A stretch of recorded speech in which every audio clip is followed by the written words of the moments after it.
सबसे पहले question number 1. Swati and Aman were partners in a firm. Their fixed capitals were 9 lakh and 3 lakh respectively. They shared profits in the ratio of their capitals. Divya was admitted as a new partner for 1/3 share in the profits of the firm. Divya brought her share of goodwill premium in cash, out of which 45,000 were credited to the current account of Swati. The amount of goodwill premium brought in by Divya was. चलिए, तो question आपको मुझे पता है समझ नहीं आया होगा, तो इसमें दो पार्टनर्स हैं, फटाफट डिस्कस कर लेते हैं. स्वाति और अमन. स्वाति और अमन का जो प्रॉफिट शेयरिंग रेशियो है वो उनके कैपिटल रेशियो में ही है, यानी 3:1 में है. अब दिव्या जो नई partner I, Divya 1/3 share of profits के लिए नई पार्टनर आई, यहां लिख लेते हैं. और Divya brought her share of goodwill premium in cash, और वो अपने साथ कुछ प्रीमियम फॉर गुडविल लेकर आई. तो एक बार ऐसी जरा बातें करें आपके साथ. दिव्या जो गुडविल का प्रीमियम लेकर आती है, आप उसकी एंट्री वैसे क्या करते हो?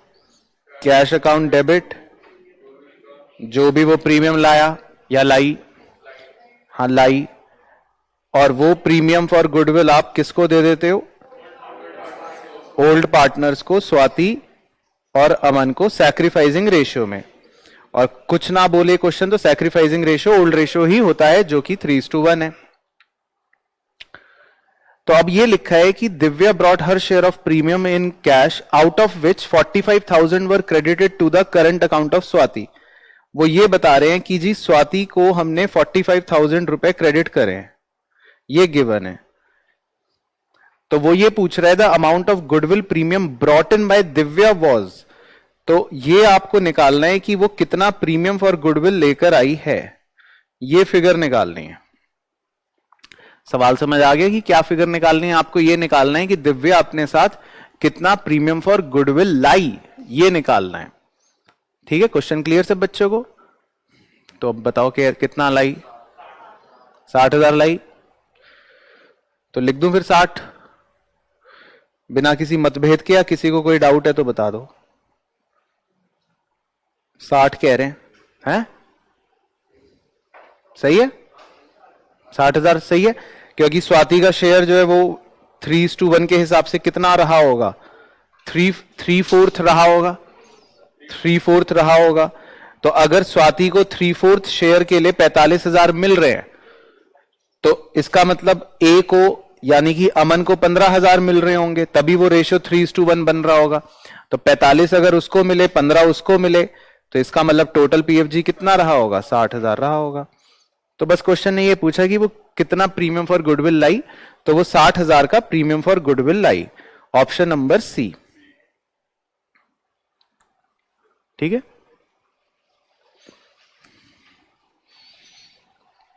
इसके बाद क्वेश्चन नंबर 2.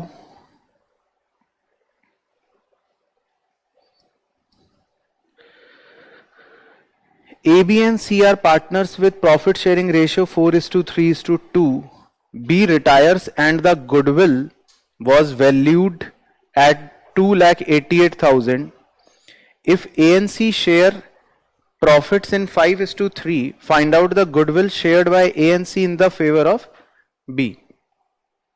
चलिए, तो ये एक क्लासिक रिटायरमेंट क्वेश्चन है. तो पहले ए बी सी तीन पार्टनर्स के नाम लिख लेता हूं, और इनका पुराना रेशियो है 4:3:2.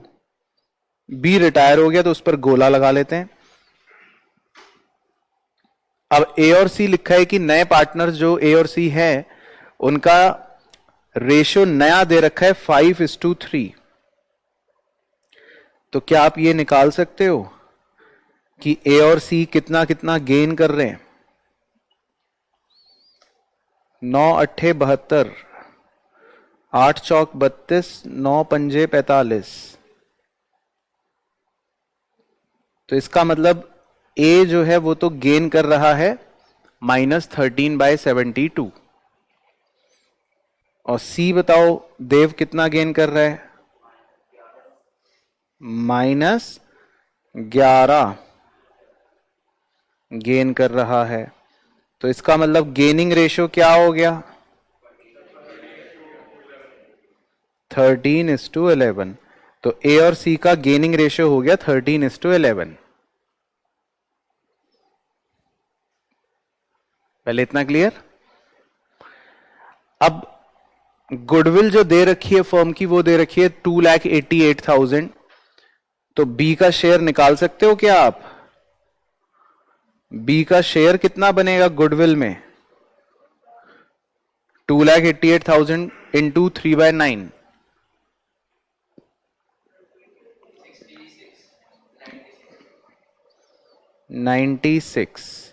96,000 रुपए बनती है बी की गुडविल का हिस्सा।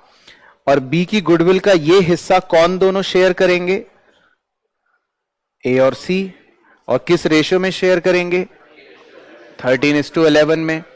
तो 13:11 में बांटो जरा 96 को, तो कितना कितना आ रहा है? 52,000 और 44, 52 और 44। तो ऐसा कोई ऑप्शन है क्या? सी है। तो इसका मतलब सी ऑप्शन जो है वो है सही आंसर।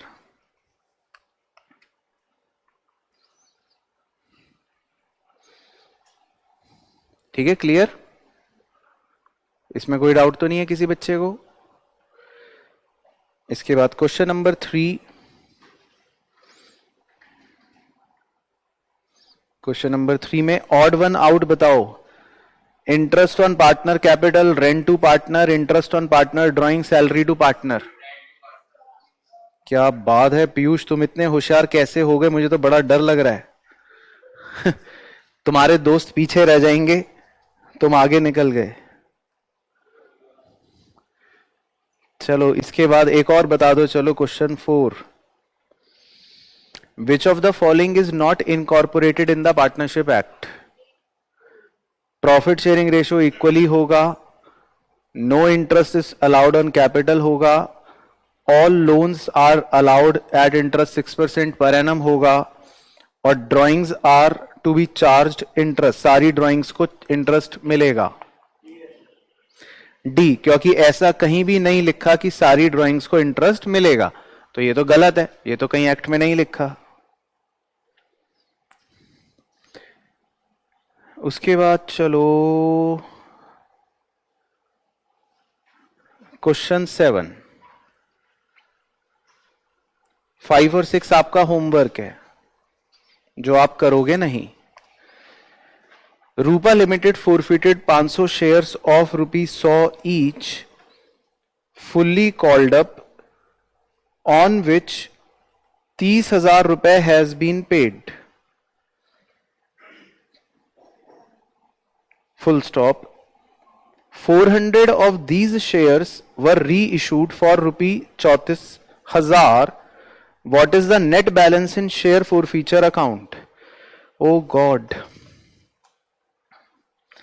तो कहने को तो ये एक नंबर का है, लेकिन मुझे ऐसा लग रहा है कि मुझे समझाने में 10 मिनट तो चाहिए आपको, क्योंकि कोई चीज छोड़ नहीं सकते ना आपके लिए। अब ये बताओ, उसने पहली लाइन में लिखा कि Rupa limited forfeited 500 shares of 100 each, fully called up, on which 30,000 रुपए हैज बीन पेड। तो भाई रूपा ने 30,000 रुपए दे दिए हैं, ये लिखा है।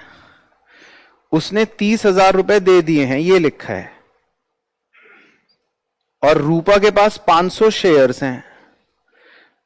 तो अगर मैं एक शेयर के हिसाब से बात करूं, एक शेयर, तो इसका मतलब रूपा ने 60 रुपए दे दिए, तो मैं 60 के नीचे अगर ऐसे टिक लगा दूं, तो इसका मतलब आप बात समझ गए मेरी। इसका मतलब रूपा ने 60 रुपए की कोई कॉल वॉल दे दी होगी, और जबकि 40 रुपए का कुछ बचा कुचा उसने नहीं दिया होगा। तो मतलब शुरुआती लाइन से आपको फोरफीचर का डायग्राम इस प्रकार से सोच के बनाना पड़ेगा। तो रूपा ने, या रूपा नहीं सॉरी, जिसने भी, बदमाश ने 30,000 रुपए तो दे दिए थे, और बचे हुए जो भी निकला वो उसने नहीं दिया था। पहले एक क्लियर हो गया, इसमें कोई डाउट तो नहीं है किसी बच्चे को? अच्छा, खाली एक बार फोरफीचर की एंट्री ऐसी कर लेते हैं टाइम पास के लिए। तो फोर फीचर की एंट्री क्या बनेगी? शेयर कैपिटल डेबिट 50,000 रुपए, to share forfeiture account 30,000 रुपए क्योंकि उसने वो दे दिए, टू कॉल्स इन अरियर ही लिख लो 20,000 रुपए जो उसने नहीं दिए होंगे। ठीक है, क्लियर? और इस एंट्री के आधार पे अगर मैं शेयर फोर फीचर का एक लेजर भी बना दूं, ऐसे ही मन कर रहा है, तो इस एंट्री की पोस्टिंग आप कैसे करोगे? शेयर फोर फीचर अकाउंट में इस एंट्री की पोस्टिंग कैसे करोगे? बाय शेयर कैपिटल 30,000 ऐसी करोगे। क्लियर हो गया? पहले यहां तक कोई डाउट? अब क्वेश्चन ने आगे बोला 400 ऑफ दीज शेयर्स वर री इशूड फॉर 34,000। अब 400 शेयर्स कह रहा है आपने 34,000 रुपए के री इशू कर दिए, तो bank account debit 34,000, to share capital. अब 400 शेयर्स अगर री इशू कर रहे हो और वो फुल्ली पेड अप हैं तो शेयर कैपिटल 40,000, तो शेयर फोर फीचर डेबिट में कितना आ गया? 6,000, जिस पर वैसे आप 2 बनाते हो, इस पे 1 बनाते हो, है ना? यही री इशू की एंट्री करोगे? बोलो हाँ। अब इसमें अगर शेयर फोर फीचर की पोस्टिंग करूं मैं शेयर फोर फीचर के खाते में, तो उसकी पोस्टिंग कैसे करोगे आप? 2 शेयर कैपिटल 6,000 ऐसी पोस्टिंग करोगे। क्लियर? अब री इशू की एंट्री हो गई, फोर फीचर की एंट्री हो गई, अब एक बार कैपिटल रिजर्व की भी एंट्री कर देता हूं। Share forfeiture account debit to capital reserve, और इसका अमाउंट कैसे निकालते हो आप? नहीं, 1 - 2 मैडम खतरे से खाली नहीं होता, 1 को मल्टीप्लाई करना है। हां, 1 को मल्टीप्लाई करना है into number of share reissued divided by number of share forfeited, और फिर माइनस करना होता है 2 अमाउंट। तो ये कितना आएगा? 18,000।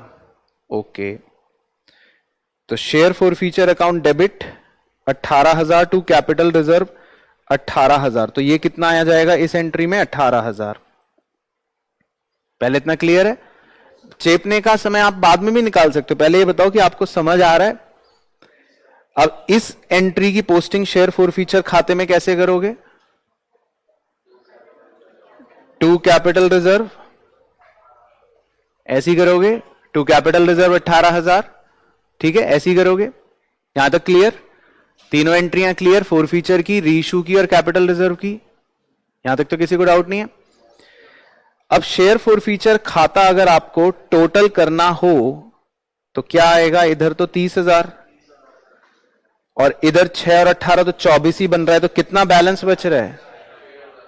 तो 6,000 बैलेंस ईडी बचेगा इसमें।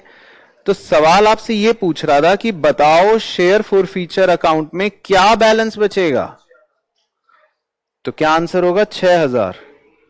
यही पूछा है ना लास्ट लाइन में, what is the net balance in share forfeiture account. तो शेयर फोर फीचर अकाउंट का नेट बैलेंस कितना बचेगा? 6,000। तो ऑप्शन ए। अब आप चेप लो अगर चेपना है। चलो ठीक है, अब करेंगे इसी तरह question number 8। Next question, question number 8 कह रहा है A B and C are partners, A B C partners हैं, शेयरिंग प्रॉफिट्स इन 9:6:5। तो 3 पार्टनर्स हैं ए बी सी जिनका रेशियो है 9:6:5। D is admitted into partnership, नया व्यक्ति डी भी आ गया। ए सैक्रिफाइसेस 1/3 ऑफ हिज शेयर, ए ने अपने शेयर का 1/3 सैक्रिफाइस करा। अब मैं जो लिखूंगा पहले मुझे बताना वो सबको आता है कि नहीं। ए ने अपने शेयर का 1/3 सैक्रिफाइस करा, तो 9/20 इंटू 1/3 माइनस करेंगे ए में से। सबको क्लियर है? और ये किसको मिल जाएगा? डी को मिल जाएगा, तो डी में लिख दिया। ये सबको क्लियर हुआ? ए में से घट के डी में मिल गया। फिर लिखा है B sacrifices 1/20 from his share. Oh god, B में से लिखा है कि B sacrifices 1/20 from his share, तो खाली 1/20 ही माइनस करेंगे और ये हम डी में जोड़ देंगे। तो बी ने 1/20 सैक्रिफाइस करा तो वो डी को मिल गया। And C sacrifices 1/5 of his share in favour of D, और सी ने सैक्रिफाइस करा 1/5 ऑफ हिज शेयर, तो 5/20 का 1/5 सी में से माइनस कर देंगे। ये सबको क्लियर है, और ये डी को मिल गया। बी वाले में लिखा था सिर्फ 1/20 फ्रॉम बी, तो खाली खाली 1/20 माइनस करेंगे बी में से, लेकिन सी और ए के बारे में लिखा था ऑफ, लेकिन बी वाले में लिखा था खाली फ्रॉम। ठीक है, क्लियर? तो अब ए बी सी डी का नया रेशियो निकालना है आपको, वो तो आप निकालोगे, गणित के महारथी हो आप, रामानुजन के बाद आप ही का नंबर है।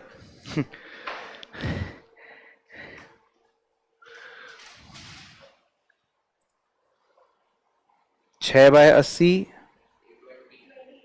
अच्छा 6/20,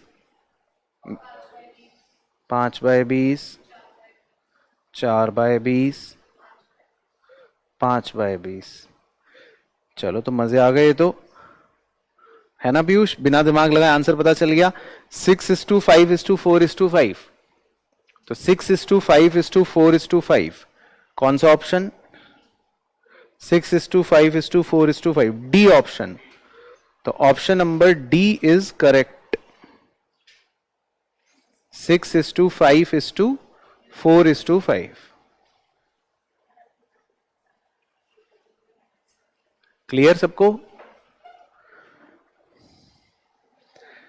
चलो इसके बाद नेक्स्ट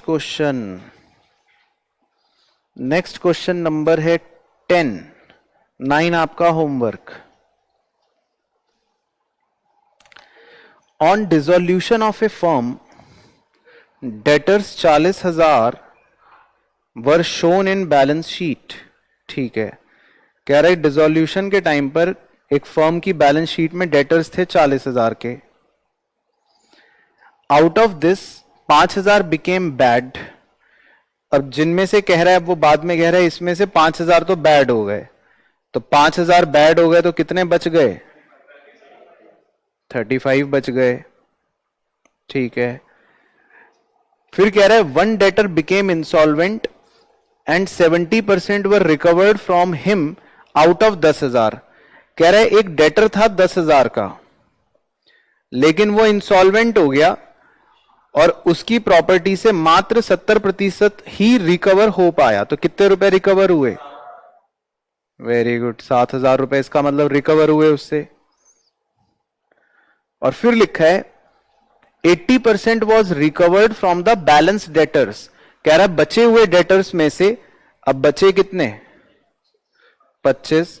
कह रहा है बैलेंस डेटर्स जो हैं वो सिर्फ 80% ही रिकवर करवा पाए। तो 80% कितना हो गया? 20,000। तो इनसे मिले 20, इनसे मिला 7, तो कुल मिलाकर कितने मिले डेटर से? 27। 20 और 7, 27,000 मिल गए डेटर से। तो वैसे तो इसकी एंट्री क्या होती है? Cash account debit to realisation, है ना? यही होती है ना, cash account debit to realisation. तो वो क्वेश्चन आपसे पूछ रहे हैं on account of this item realisation account will be. तो हमने रियलाइजेशन अकाउंट को क्या करा? क्रेडिट करा, और कितने रुपए से? 27,000 से। तो ऑप्शन नंबर बी। बी, अरे नशे से बाहर हो।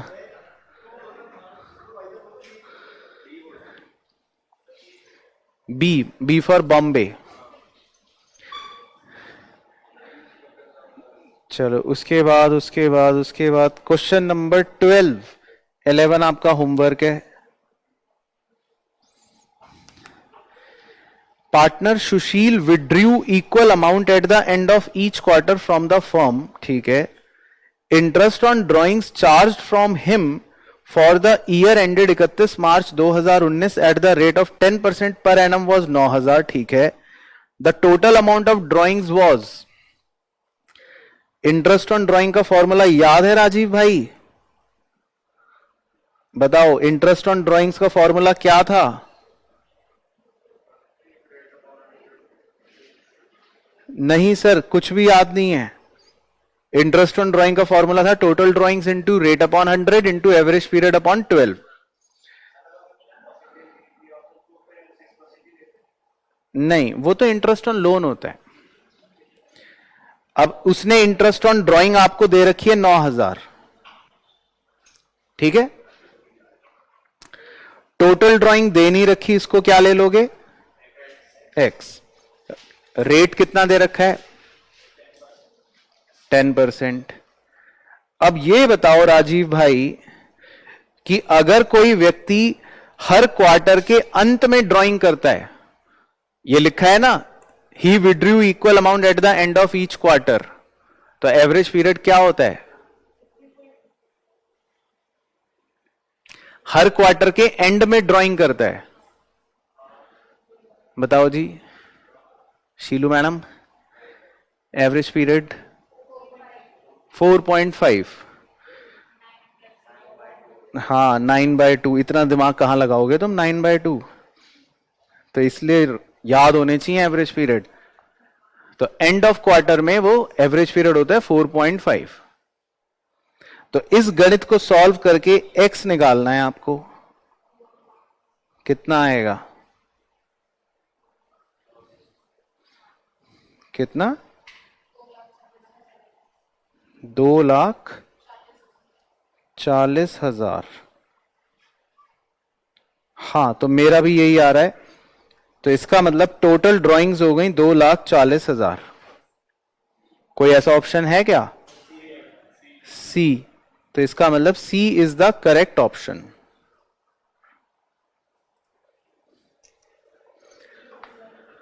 ठीक है। हाँ एवरेज पीरियड वो याद है, तुम जब छोटे बच्चे थे तब एक फॉर्मूला लिखवाया था कि फर्स्ट ड्राइंग के बाद कितना टाइम लेफ्ट होगा और लास्ट ड्राइंग के बाद कितना टाइम लेफ्ट होगा, उसे 2 से भाग दे दो जोड़कर या एवरेज कर दो। तो अगर कोई व्यक्ति, पहले तो ये बताओ साल में कितने क्वार्टर्स आएंगे? 4 क्वार्टर्स आएंगे। तो जब पहला क्वार्टर खत्म हुआ यहां पर, तो वो पहली बार ड्राइंग कब करेगा? यहां करेगा, यहां उसकी फर्स्ट ड्राइंग होगी। फिर दूसरा क्वार्टर खत्म हो गया, फिर तीसरा क्वार्टर खत्म हो गया, फिर चौथा क्वार्टर जब खत्म होगा तो वो लास्ट ड्राइंग कब करेगा? यहां करेगा। ठीक है। तो आपको ये गिनती करनी पड़ती है कि पहली ड्राइंग के बाद कितने महीने बच रहे हैं। गिनो, 3 महीने ये, 3 महीने ये, 3 महीने ये। तो पहली ड्राइंग के बाद कितने महीने बच रहे हैं? 9 महीने। प्लस लास्ट ड्राइंग के बाद कितने महीने बच रहे हैं? लास्ट तो यही होगी, तो 0 महीने बच रहे हैं, बटे 2। तो कितना आ गया? 9/2, 4.5। ठीक है ना। तो ऐसे निकालते हैं, लेकिन बेहतर है याद ही कर लो। चलो क्वेश्चन नंबर 13।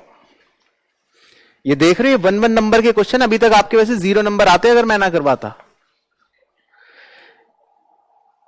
चलो क्वेश्चन 13 में क्या कह रहा है? A B and C are partners sharing profits in the ratio 3:2:1।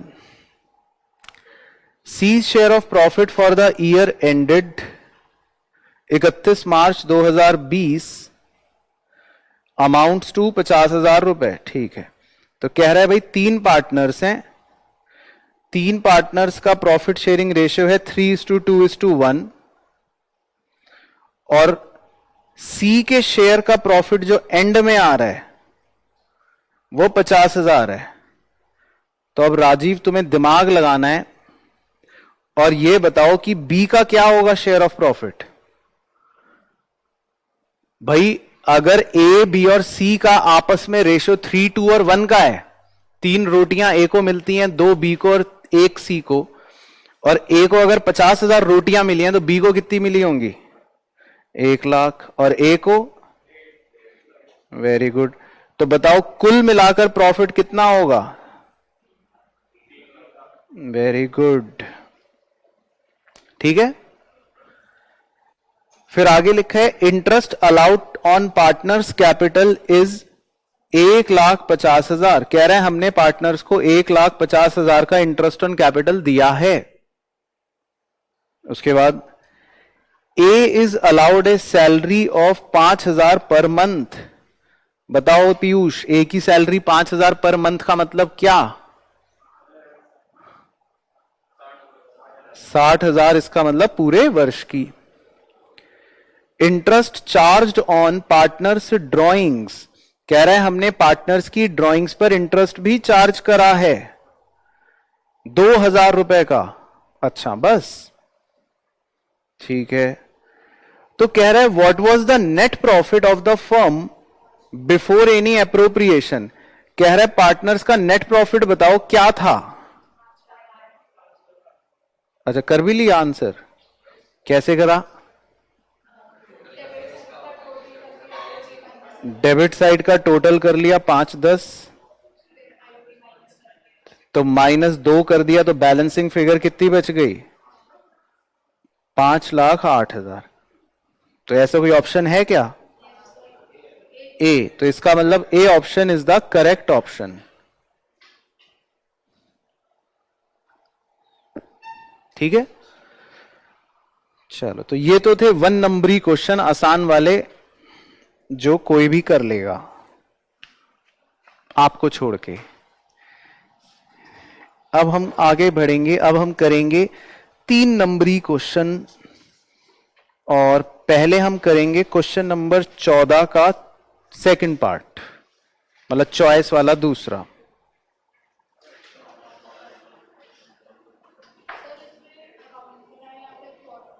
कुछ भी कर सकते हैं इसमें, हमको तो मेन आंसर सही निकालने से मतलब है। चलो, तो इसमें कह रहा है, आइए जी, how much amount will be shown in income and expenditure account in the following case.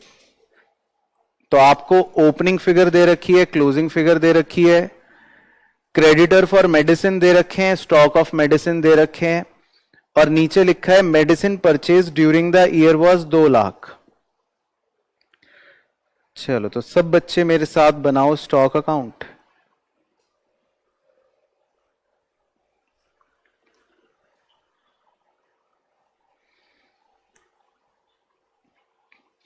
चलिए बताइए जी, to balance BD opening stock क्या है? ओपनिंग स्टॉक क्या? 20,000।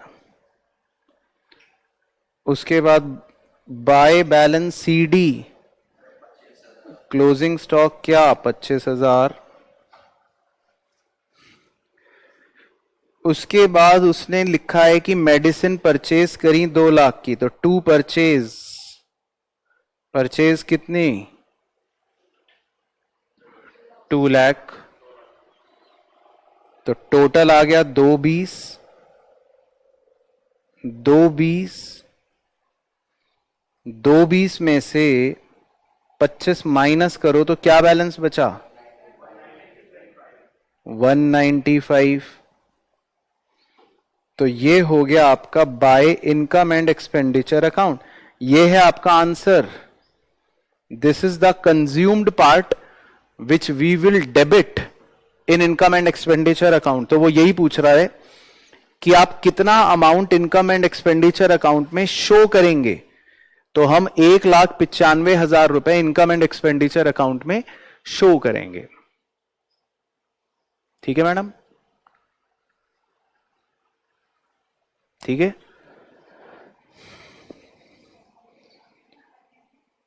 तो परचेज जो होती है वो वैसे 2 प्रकार की होती है, कैश और क्रेडिट। और क्रेडिट परचेज फाइंड आउट करने के लिए क्रेडिटर अकाउंट हमने बनाना सीखा होता है वैसे तो आप इसमें जो क्रेडिटर्स के जो बैलेंस दे रखे हैं बेसिकली उसका कोई यूज नहीं है, क्योंकि आपको ऑलरेडी उसने परचेज की 2 लाख रुपए की वैल्यू दे रखी थी। तो इसीलिए जो क्रेडिटर्स के ओपनिंग क्लोजिंग बैलेंस उसने दे रखे हैं वो बेसिकली आपको बेवकूफ बनाने के लिए दे रखे थे। तो अगर मैं ये सवाल मैं ना करवाता तो आप ये भी गलती करते, है ना? तो अभी तक मतलब आपके जीरो ही चल रहे हैं, हाँ जीरो चल रहे हैं नंबर टेक्निकली। ठीक है, अभी समझ आ गया। चलो क्वेश्चन नंबर 15, ये बढ़िया क्वेश्चन है। On 31 March, the balances in the capital account of Saroj, Mahinder, Umer after making adjustment for profit and drawings etc. were 80, 60 and 40 respectively. Subsequently, it was discovered that interest on capital and interest on drawing has been omitted. तो partners ने दो चीजें जो हैं omit कर दी हैं, मतलब IOC और आईओडी। ए में लिखा है the profit for the year ended was 80,000, ठीक है। During the year Saroj and Mahendra each withdrew a sum of 24,000 in equal instalment in the end of each month and Umar withdrew 36,000, ठीक है। Interest on drawings was to be charged at 5% per annum and interest on capital was to be allowed at 10% per annum. और D में लिखा है the profit sharing ratio among the partners was 4:3:1। Show your workings clearly, ठीक है Rajiv, workings clearly show करनी है। पास the necessary rectifying entry. तो देव की तो आंखों में आंसू आ गए, तो कोई बात नहीं देव, वर्किंग नोट मेरे साथ साथ बनाइए। आइए सबसे पहले मेरे साथ लिखो कैलकुलेशन ऑफ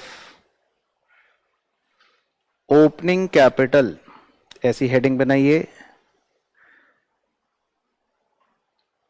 फिर तीनों पार्टनर्स के नाम के कॉलम्स बनाइए।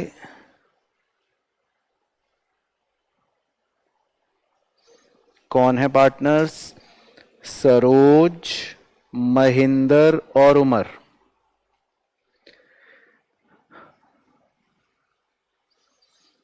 फिर शाश्वत, तुम्हें क्या ये पता है बात कि जब हम क्लोजिंग कैपिटल में ड्राइंग्स को जोड़ देते हैं और प्रॉफिट्स को घटा देते हैं तो उससे हमारे पास जो आंसर आ जाता है वो ओपनिंग कैपिटल होती है। क्या ये बात तुम्हें पता है शाश्वत? वेरी गुड, तो तुम तो होशियार निकले। ठीक है, चलिए तो फिगर्स आप बताएंगे, मैं इंतजार कर रहा हूं आपका कि आप ओपनिंग कैपिटल में मेरी मदद करें।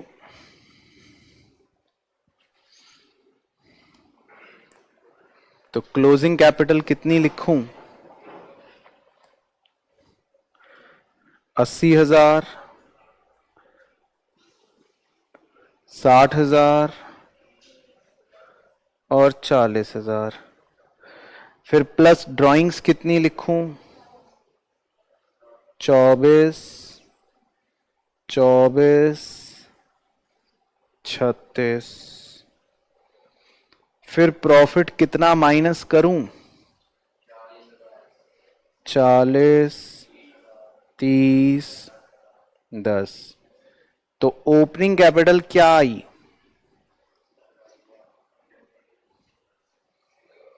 64, 54, 66। तो जब आप इस ओपनिंग कैपिटल पर इंटरेस्ट ऑन कैपिटल कैलकुलेट करेंगे तब आपकी वो सही इंटरेस्ट ऑन कैपिटल की फिगर निकलेगी। समझ गए बात? तो हमें ओपनिंग कैपिटल सही कैपिटल पर यानी कि ओपनिंग कैपिटल पर कैलकुलेट करनी है।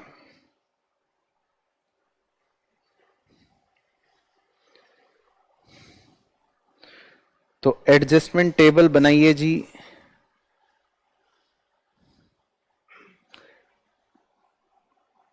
सरोज, मनिंदर, उमर, और एडजस्टमेंट टेबल में अब आप लिख सकते हो आईओसी क्रेडिट। तो सरोज को 6400, मनिंदर को 5400 और उमेर को 6600।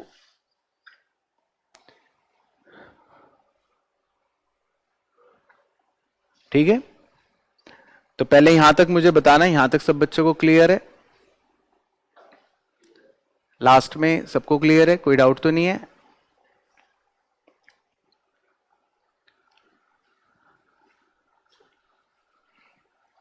तो आईओसी तो हमने क्रेडिट कर दी। चलो पहले अब ये बताओ, आपसे एक बार डिस्कस करें, आपको स्टेप्स याद हैं? अब इस पास्ट एडजस्टमेंट में आगे के स्टेप्स क्या होते हैं? अब क्या करेंगे हम? आईओडी निकाल के उसको डेबिट करेंगे और फिर क्या होगा?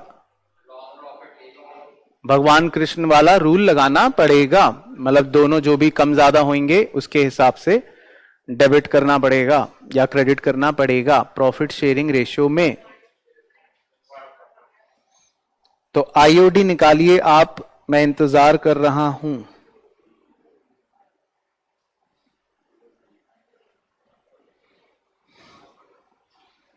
क्या है आईओडी?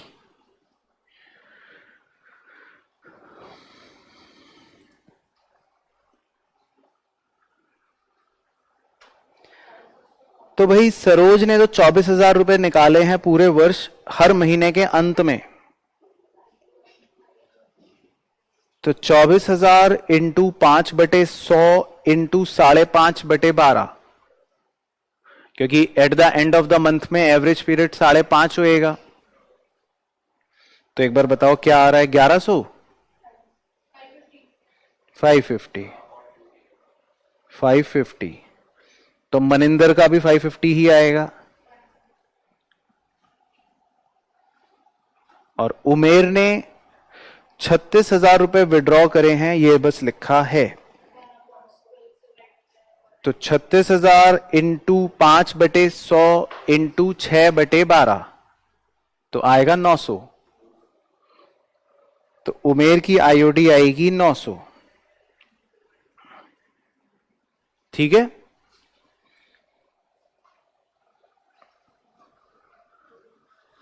पहले इतना क्लियर हो गया। अब ये बताओ कि जो क्रेडिट के सैनिक हैं, क्रेडिट वाली जो टीम है, उसमें कुल मिलाकर कितने सैनिक हैं? 6400, 5400 और 6600, कितना हो गया टोटल? 18,400 सैनिक हैं। और जो डेबिट वाली टीम है उसमें कितने सैनिक हैं? 550, 550 और 900, 2,000 सैनिक हैं। तो कौन सी टीम कमजोर है? डेबिट की टीम कमजोर है। तो आप डेबिट की टीम में कितने सैनिक लेके जाओगे ताकि लड़ाई बराबर की? 16,400 सैनिक लेकर जाओगे डेबिट की टीम में, यही करोगे? तो अपनी क्या अंग्रेजी बन गई? 16,400 को प्रॉफिट शेयरिंग रेशियो में डेबिट कर देंगे हम। तो 16,400 को डेबिट करो अब 4:3:2, 4:3:1 में। 8,200,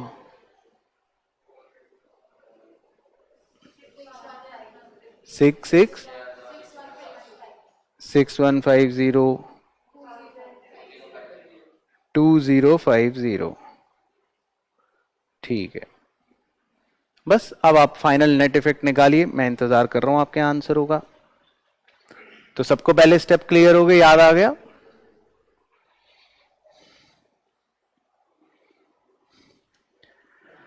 तो नेट इफेक्ट क्या बना?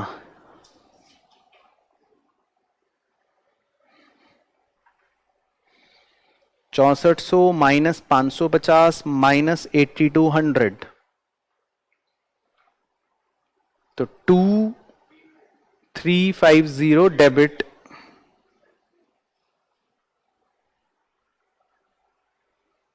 नेगेटिव आ रहा है ना, तो डेबिट। फिर एम का, उसका भी 1300 नेगेटिव डेबिट।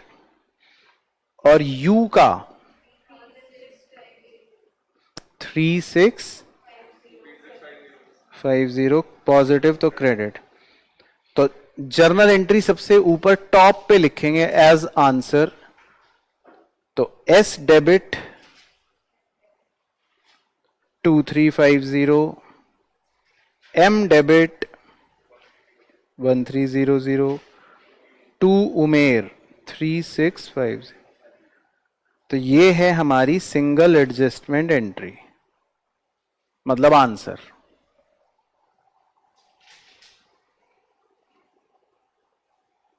ठीक है, सबको क्लियर, समझ आया ये वाला भी? चलो, था ना इंपॉर्टेंट क्वेश्चन, बढ़िया। अब इसके बाद है क्वेश्चन नंबर 16, इस पे लगाओ स्टार, ये है important.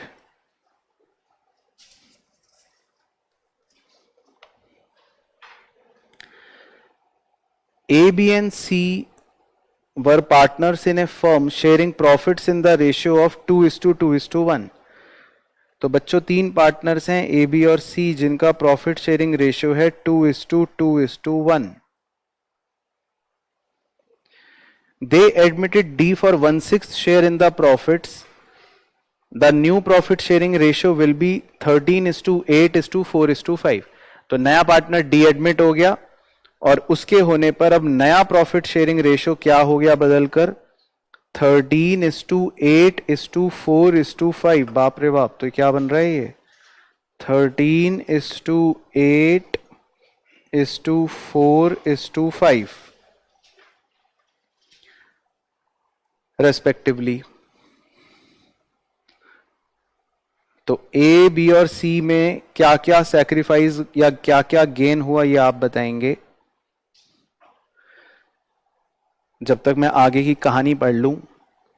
D brought 5 lakh for his capital and 60,000 for his share of goodwill. कह रहा है डी जो है वो अपने साथ 5 लाख रुपए की तो क्या लाया, पूंजी लाया, कैपिटल लाया। तो एंट्री कर दूं एक बार? हां सर, एंट्री कर दो फटाफट। तो डी अपने साथ क्या लाया पीयूष, बताओ? Capital, very good. और क्या लाया अपने साथ? हाँ, प्रीमियम फॉर गुडविल, पीएफजी 60,000 की। तो एक एंट्री तो हो गई। चलो अब ये बताओ ए बी सी ने क्या क्या सैक्रिफाइस करे या गेन करे। ए का क्या आ रहा है -1/30। तो ए ने तो गेन करा, बी का 4/30 सैक्रिफाइस हुआ, ओके। सी ने भी सैक्रिफाइस करा 2/30, ठीक है। तो ए ने गेन कर लिया और बी और सी ने सैक्रिफाइस कर लिया, ठीक है, ओके। तो पहले यहां तक क्लियर है? यहां तक तो कोई डाउट नहीं है। अब सेकेंड एंट्री कौन बच्चा बताएगा कॉन्सेप्चुअली की कॉन्सेप्चुअली सेकेंड एंट्री क्या होती है? PFG debit, gaining partner debit, very good, और to sacrificing partners, very good. तो कॉन्सेप्चुअली ये एंट्री होती है सेकंड वाली, लेकिन ना हमें ए का अमाउंट पता, ना बी का, ना सी का, ठीक है। तो एंट्री लेकिन ये होती है, अमाउंट जो है वो अभी फिलहाल हमें नहीं पता।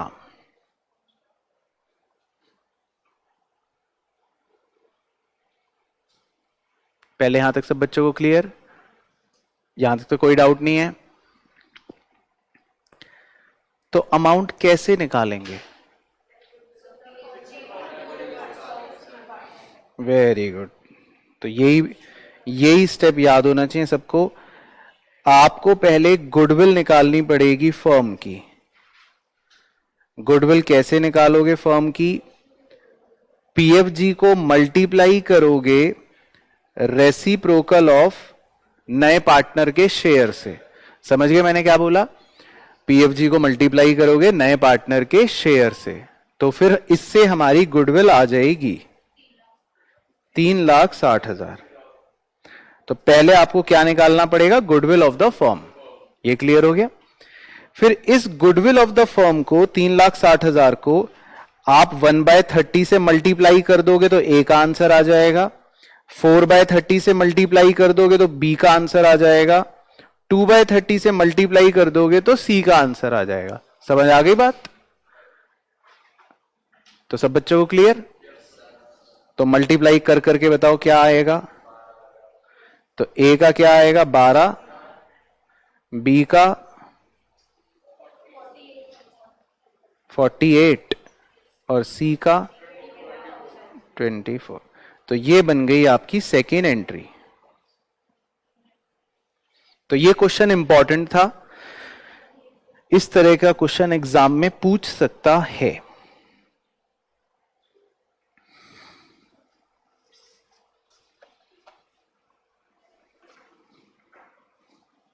हाँ जी, तो क्लियर, इसमें कोई डाउट? ये वाला क्लियर हो गया सबको? चलो तो करो फटाफट नोट। फिर इसके बाद करेंगे हम क्वेश्चन नंबर 18।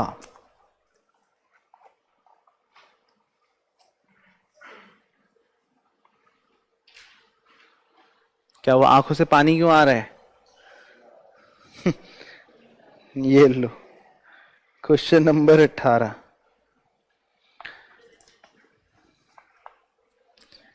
चलो फटाफट फटाफट शाश्वत 5 मिनट में ये सवाल तुम्हें करके दिखाना है। Question number 18। X and Y decided to dissolve their firm. ठीक है, एक्स और वाई ने अपनी फर्म को डिसॉल्व करा। तो बस इसमें तो फिल इन द ब्लैंक है। ये तो अरे वाह मजे आ गए। हाँ साथ में ही कर लेंगे। तो पहले बनाओ रियलाइजेशन अकाउंट में जो जो चीजें गिवन है वो लिख लो पहले।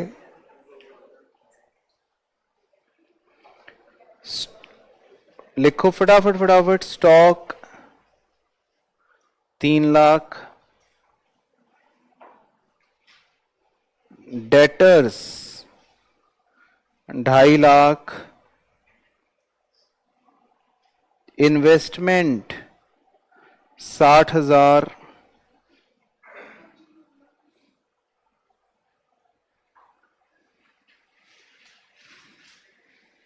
लेकिन उसने प्लांट की वैल्यू नहीं दे रखी।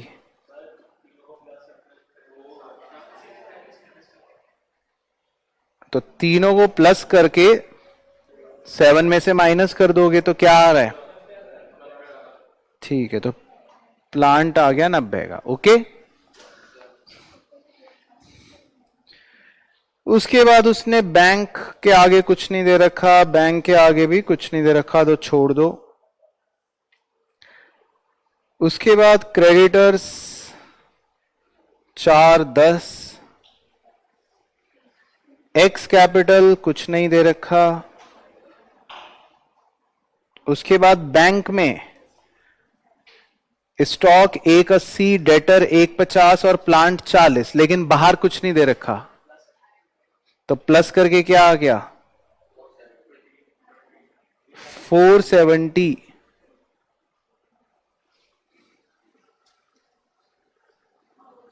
470 की 370? 370।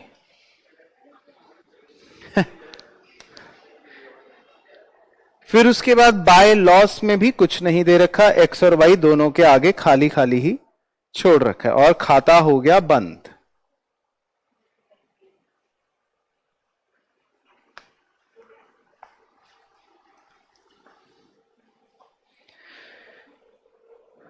ठीक है, पहले ये तो हो गया कोरा ढांचा जितना उसने दे रखा है। फिर उसके नीचे कैपिटल अकाउंट भी बनाओ, कितना कितना दे रखा है। किताब से देख के बनाओ ना, यहां से चेप रहे हो बोर्ड से।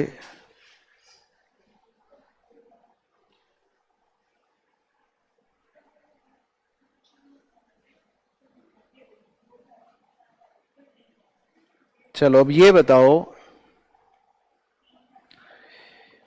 कि भाई इसमें एक्स के डेबिट साइड में लिखा है टू रियलाइजेशन और दे रखा है कि इन्वेस्टमेंट टेक ओवर। तो बताओ इसकी क्रॉस पोस्टिंग कहां होगी? रियलाइजेशन में कहां होगी? By X. तो यहां 80,000 लिख दूं, ये क्लियर? Bye x. ठीक है, उसके बाद और क्या दे रखा है अपने को? टू रियलाइजेशन लॉस, तो दोनों के ही खाली छोड़ रखे हैं तो छोड़ दो। और टू बैंक भी दोनों के खाली फिगर्स छोड़ रखे हैं तो छोड़ दो,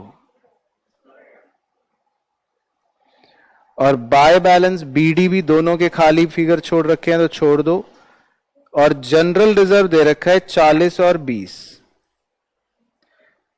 अब ये बताओ, अगर जनरल रिजर्व 40 और 20 दे रखा है तो क्या कोई ये बता सकता है एक्स और वाई का क्या रेशियो रहा होगा? इक्वल तो नहीं, हम तो इक्वल ही मानते हैं, है ना, लेकिन हम तो नालायक हैं। अगर जनरल रिजर्व, अगर फ्री रिजर्व 40 और 20 करके बटा हुआ है, इसका मतलब क्या है? हां, समझे क्वेश्चन की चाल? सितारा। बहुत से बच्चे रेशियो सोचते हैं, सवाल में दिया नहीं है तो इक्वल मान लो, सवाल में दे रखा है, ये रेशियो ही तो दिया है, देने का स्टाइल है उसका। जनरल रिजर्व 40 और 20 दे दिया तो ये उसका स्टाइल है जनरल रिजर्व देके आपको रेशियो बताने का। ठीक है, क्लियर? चलो फिर उसके बाद बैंक, बैंक बना लेते हैं।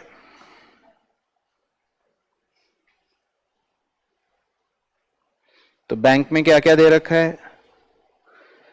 बैंक में तो ना बीडी दे रखा, ना रियलाइजेशन दे रखा, तो छोड़ दो।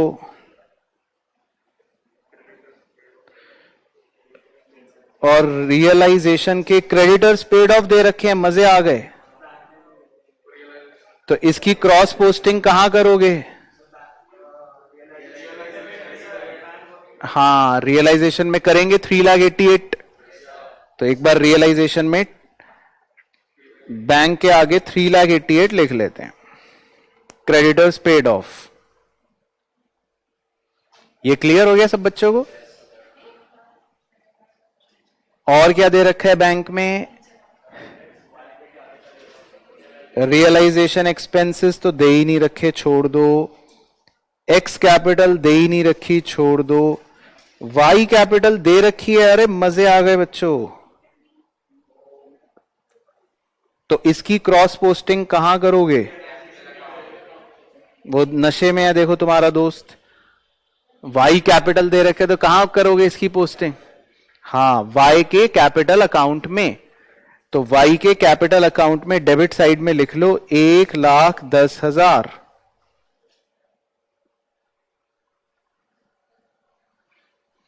ठीक है, क्लियर ये वाली पोस्टिंग भी?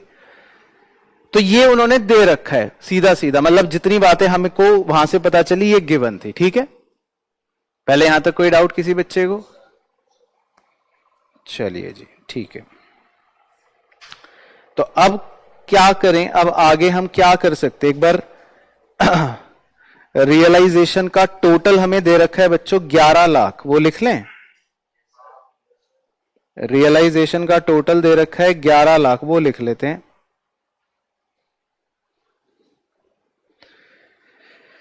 तो अब ये बताइए जी, अगर रियलाइजेशन का टोटल 11 लाख दे रखा है तो आखिरी वाले बैंक वाले में एक्सपेंसेस में कितना बचेगा? 12,000। वेरी गुड, तो ये लिख लूं 12,000 बच गया एक्सपेंसेस वाले में। ये क्लियर सब बच्चों को? तो इसकी क्रॉस पोस्टिंग 12,000 की कहां कर दोगे? बैंक अकाउंट में। Very good, 12,000। ठीक है, तो करो साथ साथ। यहां तक सब बच्चों को क्लियर? फिर वापस आ जाओ रियलाइजेशन अकाउंट में। अब टोटल है 11 लाख और क्रेडिट साइड में लॉस फिर कितना बचेगा? बैलेंस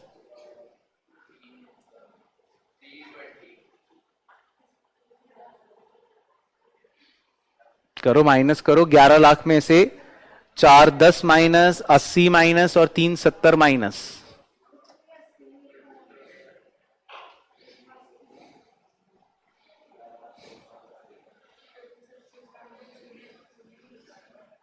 अस्सी माइनस 410 माइनस 370 माइनस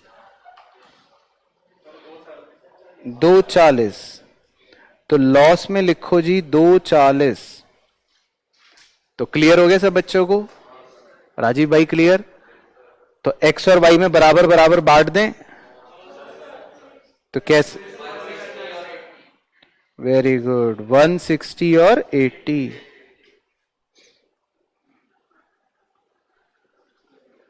क्लियर हो गया? तो इस लॉस की अब पोस्टिंग कहां होगी? पार्टनर्स कैपिटल अकाउंट में, डेबिट साइड पर 160 और 80। क्लियर? ठीक है। अब y का टोटल तो हम कर सकते हैं क्योंकि वो हमें पता है, इधर का आ रहा है 190, टोटल आ रहा है y का 190। तो इसका मतलब y का जो बैलेंस BD रहा होगा वो रहा होगा 170, बैलेंसिंग फिगर। y में तो बच गया बैलेंसिंग फिगर 170, लेकिन x में अभी भी इधर भी बचा है बैलेंस, उधर भी बचा है, तो अभी फिलहाल आप x को तो क्लोज नहीं कर सकते। अच्छा, x का लेकिन हमको टोटल दे रखा है 420, तो टोटल लिख लेते हैं, x का टोटल है 420। तो अब तो दोनों साइड बैलेंस जो बचेंगे वो लिख ही सकते हो। तो x का बैलेंस BD कितना बचेगा? 380। और x का 2 बैंक वाला बैलेंस कितना बचेगा? 180। फिर x के इस 180 वाले बैलेंस को आप क्रॉस पोस्ट कहां पर करोगे? बैंक में करोगे। तो बैंक में क्रॉस पोस्ट कर दो x कैपिटल 180।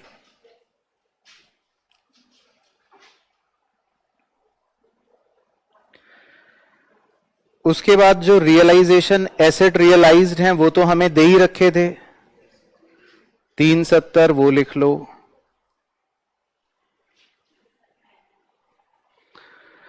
तो क्रेडिट साइड का क्या टोटल आ रहा है? 6,90,000, 690। तो 690 आ रहा है टोटल। तो बताओ देव बाबू, क्या बचा बैलेंस? 320। तो ये सबसे लास्ट में बचेगा, ये सबसे लास्ट बैलेंस ये बचेगा पूरा सवाल होने के बाद, 320। ठीक है, समझ आया क्वेश्चन? 370 ये रहा ना क्रॉस पोस्टिंग बाय बैंक,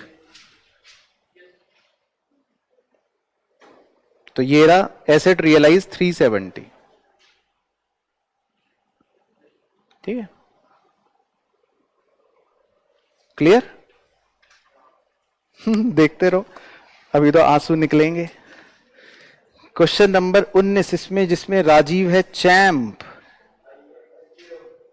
हाँ, आइए question number 19। Prepare income and expenditure account for the year ended 31 March 2018 and balance sheet as at that date. चलो, तो बताओ इसमें आप क्या क्या ढांचे बनाओगे? वेरी गुड, हाँ वेरी गुड। तो पहले एक ढांचा बना लो, इनकम एंड एक्सपेंडिचर।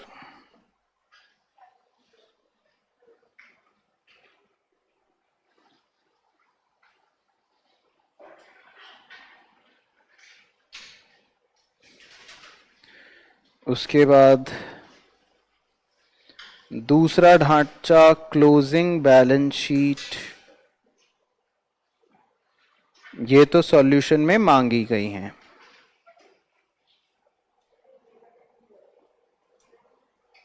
और तीसरा ढांचा क्या? ओपनिंग बैलेंस शीट, जो आपको अपने आप बनानी पड़ेगी वर्किंग नोट के अंदर।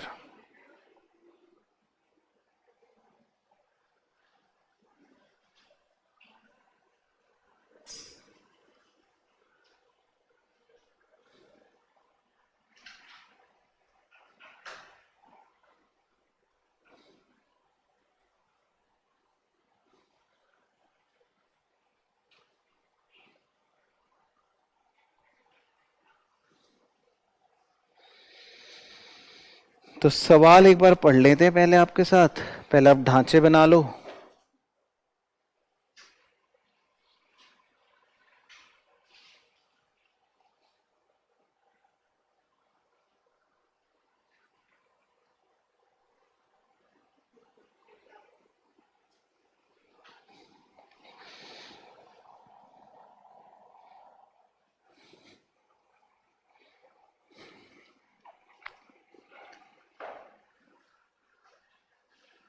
चलो ठीक है, करें शुरू। तो रिसिप्ट साइड में एक बार नजर मार लेते हैं फटाफट। Opening cash, subscription, locker rent, life membership fee, government grant, donation, entrance fees. और पेमेंट साइड पे भी नजर मार लो। Furniture purchase, medicine purchase, salary, newspaper, sundry expense, bonds, land, cash balance. Additional info एक बार फटाफट नजर मार लो। सब्सक्रिप्शन की दे रखी है, ठीक है। स्टॉक ऑफ मेडिसिन दे रखा है, okay. Locker rent due at the beginning and the end दे रखा है। Entire donation and 2/3 of the entrance fee capitalise, okay. On 1 April club owned furniture 1,00,000, depreciation 10% per annum, okay. तो पहले कौन सी side से शुरू करें? मतलब रिसिप्ट से शुरू करें? हाँ, तो पहले रिसिप्ट्स बोल दिया बच्चों ने, तो रिसिप्ट से शुरू करते हैं और इनकम की तरफ आएंगे। तो सबसे पहले रिसिप्ट साइड में लिखा है ओपनिंग कैश बैलेंस। कहां लिखे? ओपनिंग वाली बैलेंस शीट के अंदर। तो ओपनिंग कैश बैलेंस 1,20,000। फिर आपको दे रखा है सब्सक्रिप्शन 2016-17 का मिला 20,000, 17-18 का मिला 2,20,000, टोटल मिला 2,40,000।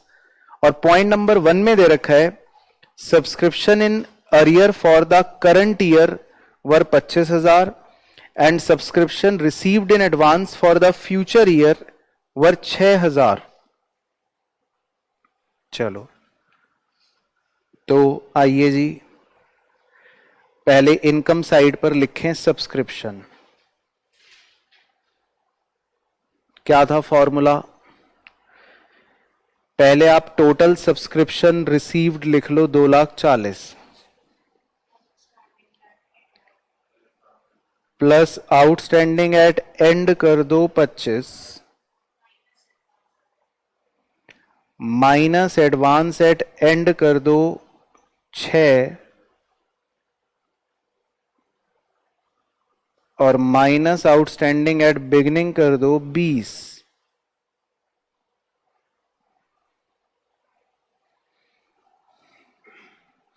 तो कितना आ गया बाहर? 239।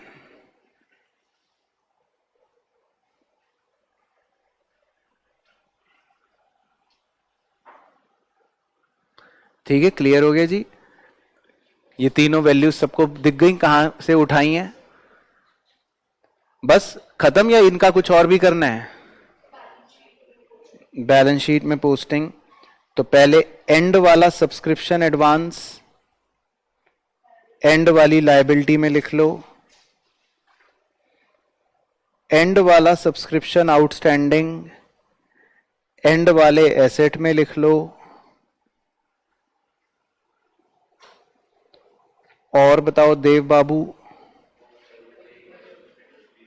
और बिगिनिंग वाला आउटस्टैंडिंग सब्सक्रिप्शन बिगिनिंग वाले एसेट में लिख लो। ठीक है,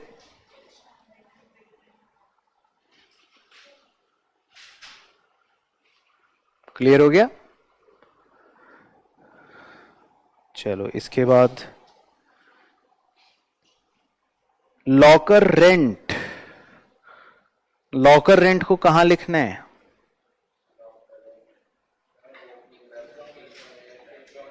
इनकम में लिखो लॉकर रेंट और एडजस्टमेंट नंबर 3 पढ़ो। क्या थी? Locker rent due in the beginning and in the and 2,000। तो आप एंड वाले आउटस्टैंडिंग को ऐड करोगे और बिगिनिंग वाले आउटस्टैंडिंग को माइनस करोगे तो बाहर कितना आ जाएगा? 10,000। तो लॉकर रेंट हमें इनकम जो हुई उसमें आउटस्टैंडिंग एंड में भी 2,000 है और बिगिनिंग में भी 2,000 है।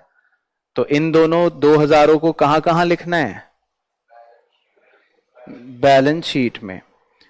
तो एंड वाले लॉकर रेंट आउटस्टैंडिंग को एंड वाली बैलेंस शीट में लिख लो एसेट साइड पर, और बिगिनिंग वाले लॉकर रेंट को आउटस्टैंडिंग को बिगिनिंग वाली बैलेंस शीट के एसेट साइड पर लिख लो 2,000। ठीक है, ये दोनों क्लियर हो गए पॉइंट? ये इनकम है ना, इसमें जैसे सब्सक्रिप्शन हमारी इनकम होती है, तो इनकम आउटस्टैंडिंग जो होता है वो तो एसेट होता है ना, मतलब हमें मिलना चाहिए पर अभी मिला नहीं है, एक्रूड जिसको बोलते हैं। तो ये हमारी इनकम एक्रूड्स हैं, लॉकर रेंट हो, सब्सक्रिप्शन हो। ठीक है, उसके बाद नेक्स्ट आइटम है जी गवर्नमेंट ग्रांट। तो गवर्नमेंट ग्रांट बताओ देव बाबू। इनकम, तो लिखो इनकम में 1,10,000। गवर्नमेंट ग्रांट क्या होती है? इनकम होती है। उसके बाद डोनेशन के बारे में पढ़ो point 4। Entire donation are to be capitalised. तो इसका मतलब, वेरी गुड, तो आपको एंटायर डोनेशन को अब लाइबिलिटी में शो करना पड़ेगा। Entire donation 75,000। ठीक है, और एंट्रेंस फीस दे रखी है आपको 60,000, और उसको फिर से पढ़ो, लिखा है 2/3 entrance fees is to be capitalised. तो एंट्रेंस फीस वैसे तो 60,000 की है, लेकिन उसमें से 2/3 आपको कैपिटलाइज करनी है। तो 2/3 को कहां लिख दोगे? लायबिलिटी में। तो 40,000 तो आ गई लायबिलिटी में, और बची हुई 20,000 कहां लिख दोगे? इनकम में। ओके,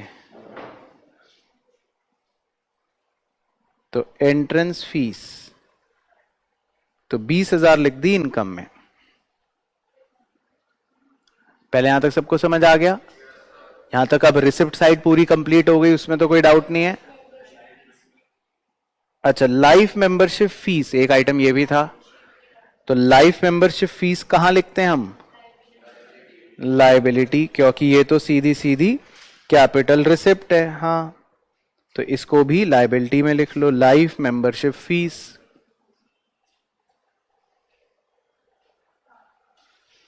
ठीक है, तो रिसिप्ट साइड पूरी खत्म। ओके, अब आ जाओ पेमेंट्स में। पेमेंट्स में लिखा है फर्नीचर खरीदा आपने 1 जनवरी को, तो ये एक्सपेंडिचर में लिख लूं क्या? ये तो नहीं लिखेंगे एक्सपेंडिचर में, लेकिन पढ़ो point number 5। Club owned furniture 1,00,000, depreciation on furniture is provided eight 10% per annum. तो आपको फर्नीचर का डेप्रीसिएशन तो लिखना पड़ेगा ना खर्चे में, तो लिखो एक्सपेंडिचर में डेप्रीसिएशन। फर्नीचर का डेप्रीसिएशन निकालेंगे। अब फर्नीचर की ओपनिंग वैल्यू 1,00,000 रुपए दे रखी है, तो उस 1,00,000 का 10% कितना हो गया? 10,000। और थोड़ा सा फर्नीचर आपने अभी अभी खरीदा था, देखो लिखा था 40,000 का परचेज ऑन 1 जनवरी। तो बता सकते हो पीयूष, 1 जनवरी को फर्नीचर खरीदा 40,000 का, तो क्या डेप्रीसिएशन आएगा? 10%।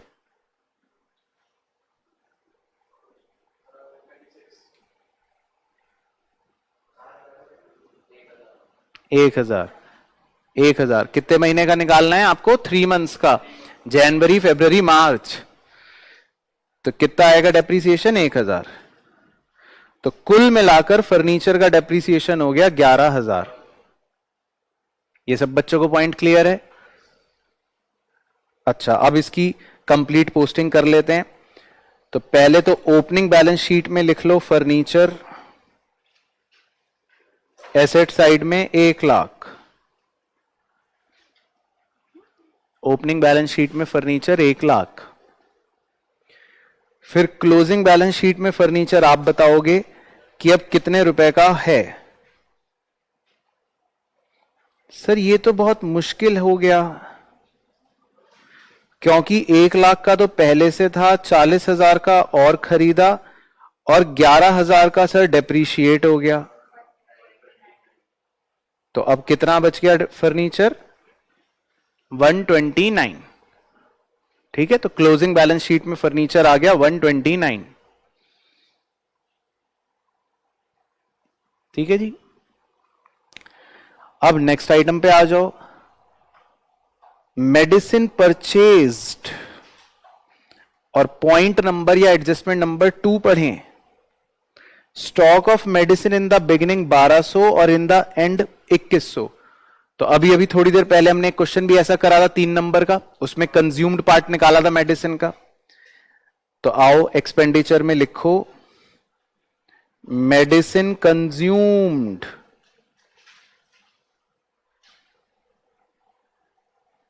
Medicine consumed. तो कैसे निकालोगे? Direct opening medicine 1200 plus purchase of medicine 8,000 minus closing medicine 2,100। तो 1200 प्लस 8,000 माइनस 2,100 कितना हो गया? 7,100। 7,100। तो मेडिसिन कंज्यूम्ड हो गया 7,100। ये सब बच्चों को क्लियर? और मेडिसिन की पोस्टिंग्स कहां कहां करोगे स्टॉक वाली? मेडिसिन का opening stock opening balance sheet में लिख लो एसेट साइड 1,200, और मेडिसिन का क्लोजिंग बैलेंस शीट में लिख लो एसेट साइड 2,100। ठीक है ना भाई, ये आपके ओपनिंग और क्लोजिंग मेडिसिन के स्टॉक दे रखे हैं ना, तो ये एसेट साइड में आएंगे। यहां तक क्लियर? उसके बाद अगली पेमेंट है सैलरी। 2016-17 की 10,000 पे कर रखी है और 2017-18 की 2,40,000 पे कर रखी है। तो सैलरी तो हमारा एक्सपेंडिचर है, तो सैलरी लिखो खर्चे में सैलरी। तो टोटल सैलरी कितनी पे हो रखी है? वैसे तो 250, लेकिन उसमें से 10,000 तो पिछले साल की है, तो उसे माइनस कर दो। तो इसका मतलब सैलरी इस साल का खर्चा कितना लिखना है आपको? ओनली 2,40,000। और ये आउटस्टैंडिंग सैलरी बिगिनिंग की कहां लिखोगे? ओपनिंग वाली बैलेंस शीट में। आउटस्टैंडिंग सैलरी मतलब बिगिनिंग वाली बैलेंस शीट में 10,000 रुपए।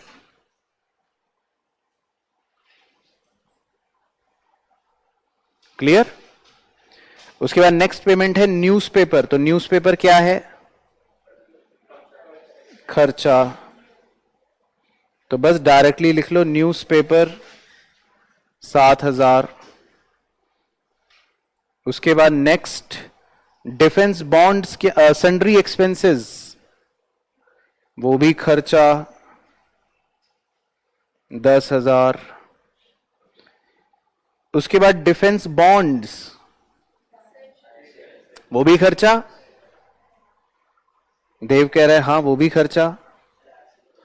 डिफेंस बॉन्ड्स एसेट्स होते हैं, इन्वेस्टमेंट है वो देव। ठीक है, नशे से बाहर आओ। डिफेंस बॉन्ड्स तो ये एसेट होते हैं। उसके बाद लैंड, वो भी एसेट होता है, तो वो भी एसेट लिखो, लैंड 1,00,000।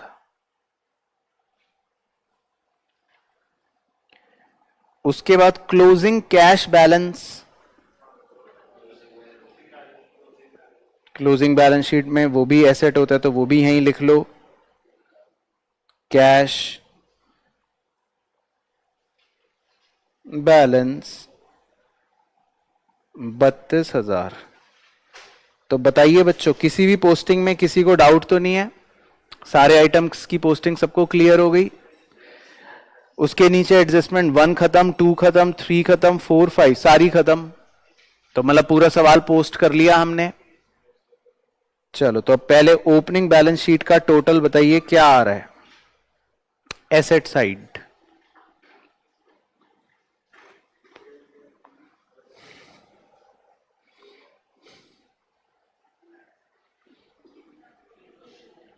थ्री टोटल 2,43,200 कह रही हैं कन्याएं। तुमने तो सुन के बोला। तो कैपिटल फंड बताओ, बैलेंसिंग फिगर।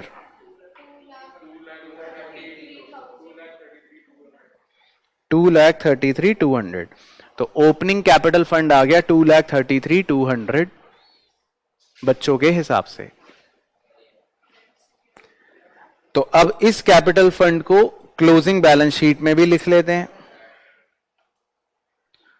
तो कैपिटल फंड 2,33,200 अंदर की तरफ लिख लो।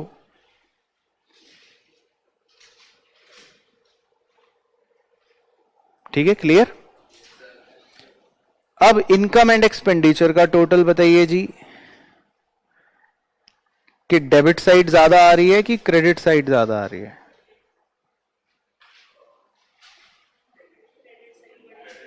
तो क्रेडिट का क्या टोटल आ रहा है? 3,80,000, 3,81,000। ओके, तो 3,81,000 में से सारे माइनस कर दो, तो बचेगा डेबिट साइड में सरप्लस।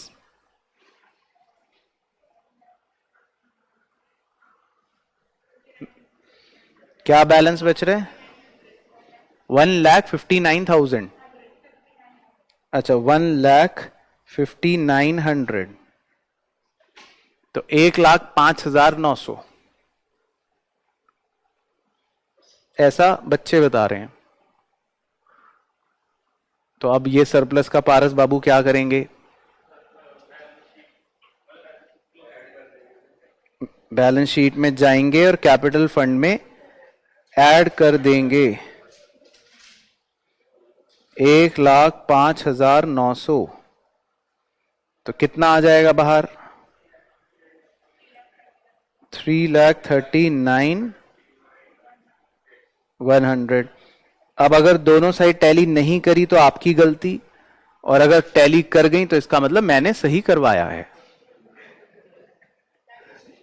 तो लाइबिलिटी साइड का टोटल क्या आ रहा है? 471,100।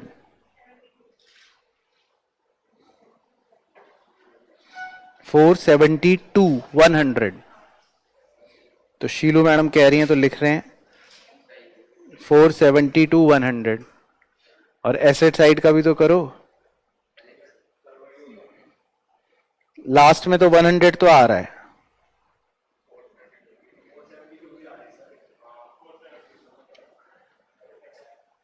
नहीं आ रहा?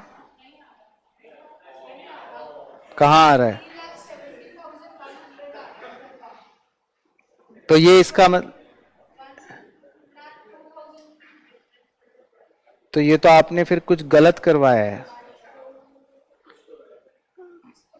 तो आपने गलत करवाया, करो रेक्टिफाई। कैपिटल फंड सही निकाला क्या? ये गलत तो नहीं बताया कहीं? आप जो जो बोलते रहे मैं तो लिखता रहा।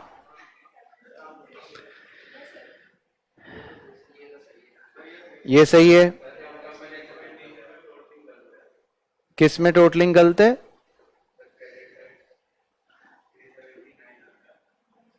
$239, $249, $359, $379 आ रहा है।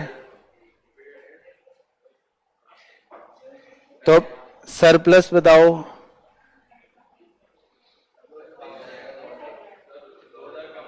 पक्का 2 ही कम होगा? 18, 25, 35, 2।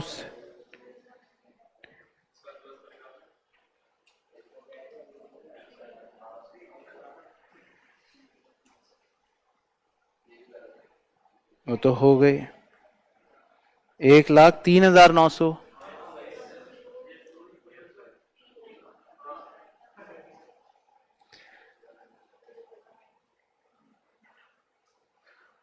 एक लाख 3,900।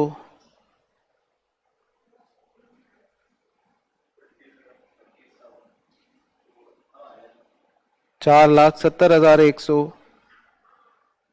टोटल। एक बार एसेट साइड में देखते हैं कुछ भूल तो नहीं गए आपके चक्कर में। फर्नीचर हो गया, कैश हो गया, लैंड, डिफेंस बॉन्ड्स, फर्नीचर हो गया, मेडिसिन हो गया, सब्सक्रिप्शन आउटस्टैंडिंग हो गया। ओहो बच्चों, और क्या था? कैश। अच्छा आ तो गया फर्नीचर। तो एक बार इधर का टोटल आ क्यों नहीं रहा?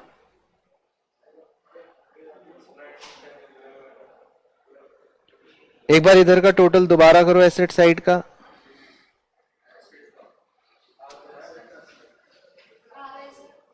आ रहा है 4,70,000, 4,70,100। 16, 18, 20, 2, 4, 16, 34,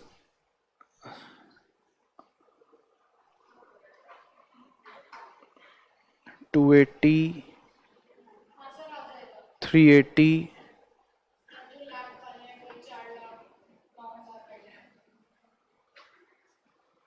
करके देखो ना, आ रहा है क्या?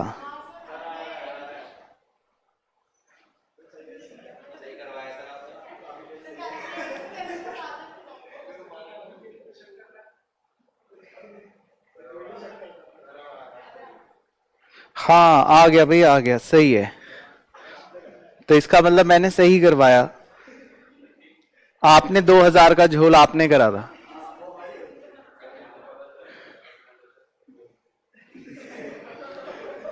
चलो तो सही है। सरप्लस जो है वो 1,03,900 था। तो आपने पहले 2,000 ज्यादा बताया था। गलती आपकी ही है और क्या। चलो अब जो है सबसे इंपॉर्टेंट क्वेश्चन इस पेपर का, इस पे 2 स्टार लगाने। इसमें लिखना है आपको 100%।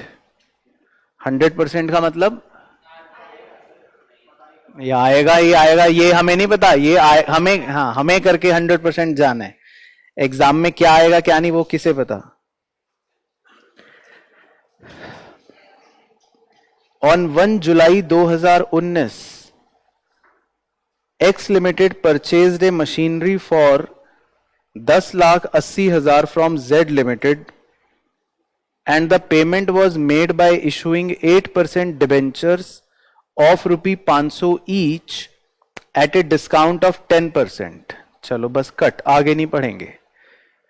तो पहले डेट लिखो 1 जुलाई 2019।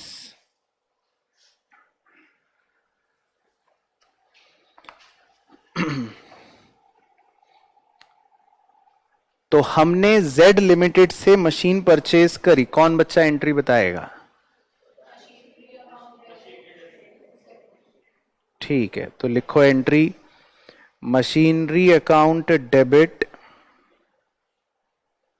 10,80,000 टू जेड लिमिटेड 10,80,000।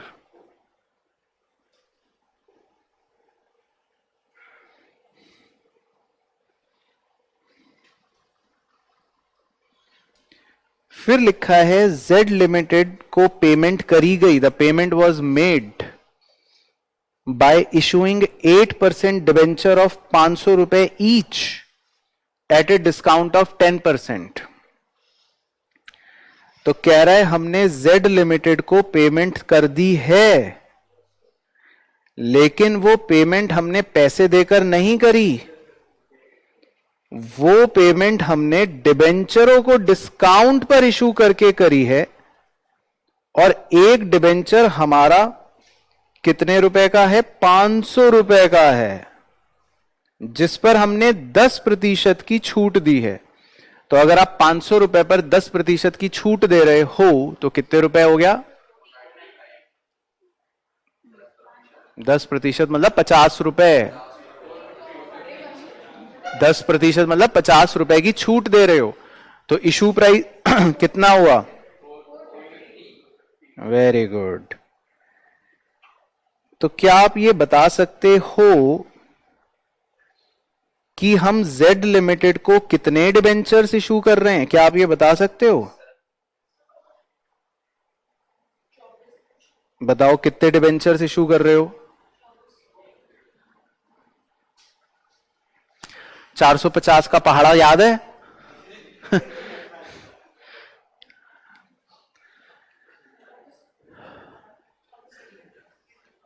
बताइए जी, तो आप जेड लिमिटेड को कितने डिबेंचर्स इशू कर रहे हो?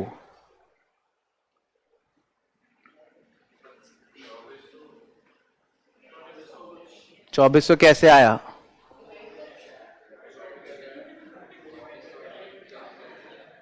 पहले 5 से डिवाइड कर लिया, फिर 9 से डिवाइड कर लिया, तो क्या आ रहा है?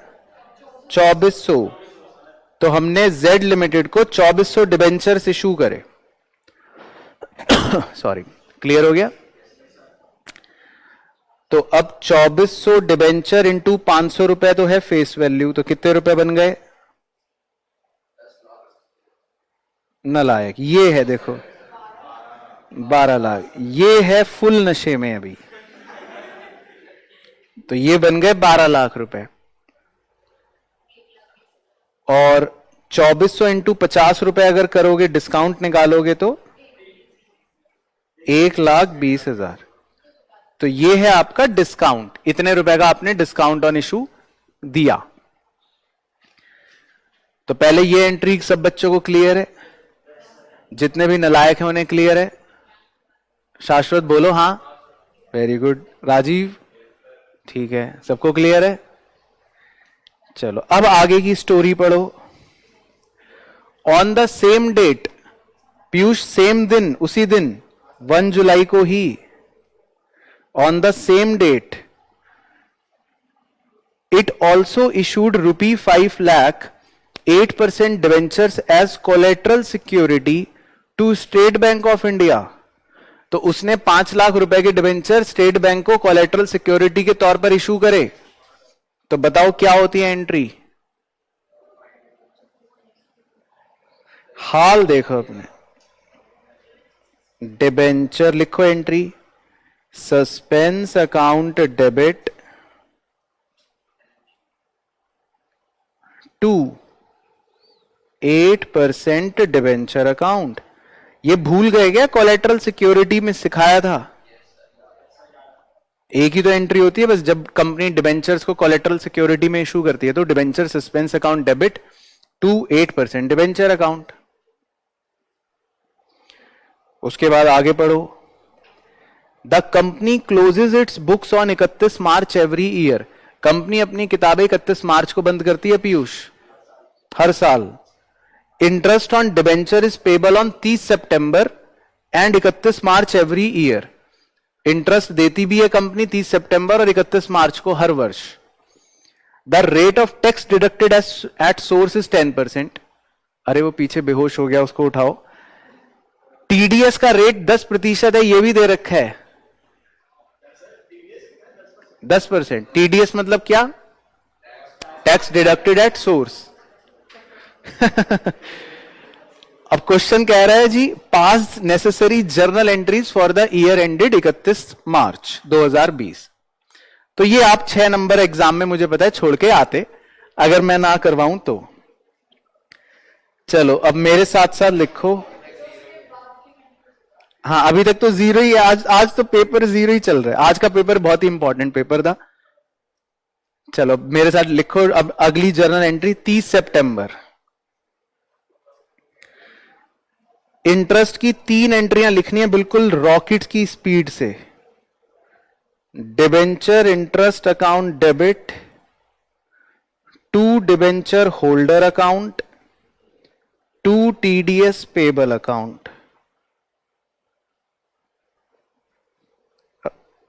अगली 2 आप बता सकते हो क्या क्या क्या है? TDS payable account debit to bank account, और अगली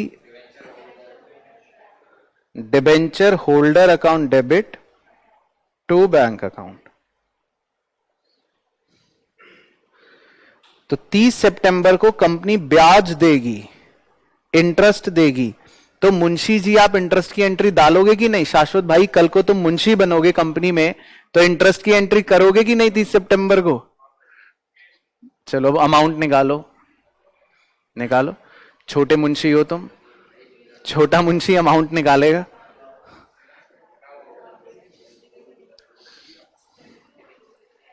निकालो जी मुंशी जी।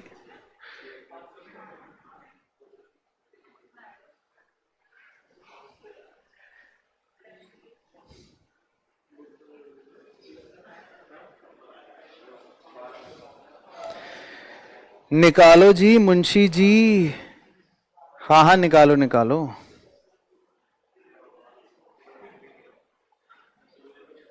चलो बातें नहीं, लेकिन अब जो नलायक बच्चा है, जिसे पता है मैं नलायक बच्चा हूं, वो फिर शांति से बैठे, दूसरे मुंशी को परेशान ना करे।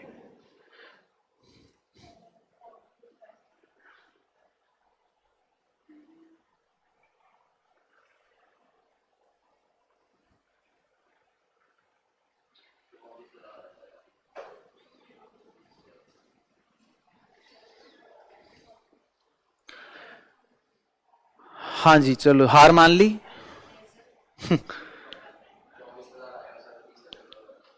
तो इधर तो 24,000 कह रहे हैं, कुछ मुंशियों का कहना है 24,000। 48,000। 34। तो 3 प्रकार के मुंशी हैं अलग अलग अभी तक। सेम कहां है, अलग अलग है। ये मुंशी तो नलायक मुंशी है। चलो अब सुनो ध्यान से। अब ये बताओ कि कंपनी ने, चलो ठीक है मजाक छोड़ो, आओ सुनो ध्यान से, बड़ा इंपॉर्टेंट क्वेश्चन है इसलिए तो करवा रहा हूं। अब शुरू शुरू में कहानी पढ़ी थी हमने, तो आओ उधर आओ एक बार। 1 जुलाई को बताओ कंपनी ने कितने डिबेंचर्स इशू करे थे? 1 जुलाई को देखो कंपनी ने कितने डिबेंचर्स इशू कर रखे हैं, देखो। नहीं कितने डिबेंचर्स? 2400 डिबेंचर इशू करे ना कंपनी ने।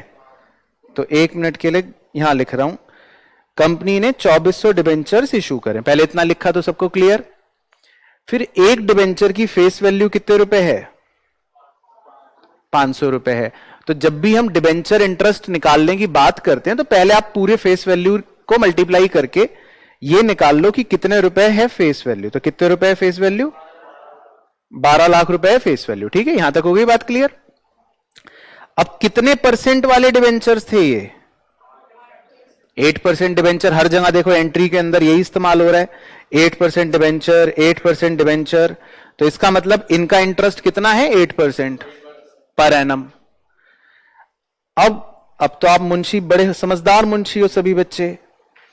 1 जुलाई को आपने डिबेंचर इशू करा, जुलाई का पूरा महीना बीत गया, अगस्त का पूरा महीना बीत गया, सितंबर का पूरा महीना भी बीत गया, और 30 सितंबर को कितने महीने बीत गए? पूरे 3 महीने बीत गए। तो मुंशी साहब कितने महीने का ब्याज देंगे? 3 महीने का ब्याज निकालोगे। ये बात क्लियर हो गई जी। तो 12 लाख रुपए का 8% 3 महीने का कितना हो गया? मेरे हिसाब से 24। गलत आ रहा है देव बाबू का? तो कितना आएगा? उस पर भी आता हूं। कितना? 34। पक्का 34 गलत क्यों लग रहा है? 24।